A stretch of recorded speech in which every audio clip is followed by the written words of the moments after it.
Minority students will get the chance to prepare for careers in science, technology, engineering, and math, or STEM. It's part of a new summer outreach program at the University of Colorado, Colorado Springs. News 5's Mayo Davison joins us live from campus to explain how it's removing barriers. Mayo.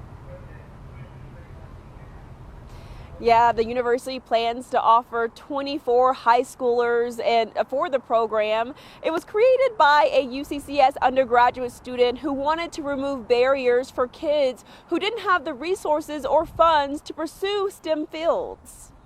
Madison Fox spends most of her days in this research lab.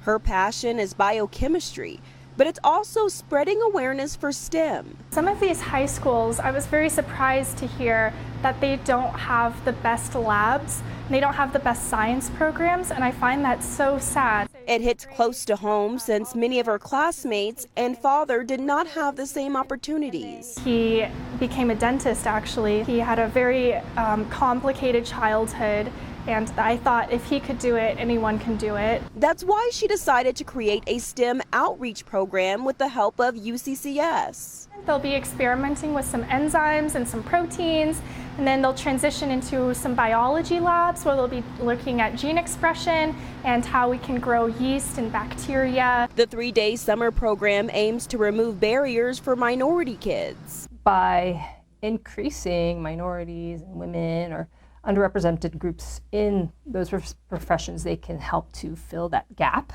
Especially since Professor Lisa Hines says there is a big need in the United States. We do have lots of STEM professions, yet not enough people to fill those professions. And so as a result, it requires people from other countries to fill those professions. So it's very difficult to be competitive on a global level. She says piquing kids' interest is key to helping close the gap. They'll be able to see that, yes, it doesn't matter where I come from, it doesn't matter what color my skin is, I can be a doctor, or I can be a scientist and create many cures and do wonderful things. While Fox plans to graduate this month and do a fellowship with Dr. Anthony Fauci, she plans to continue staying involved with the program. She hopes to expand eventually, adding more days and adding more topics. Families interested in this upcoming section, go to KOAA.com. In Colorado Springs, Mayo Davison, News 5.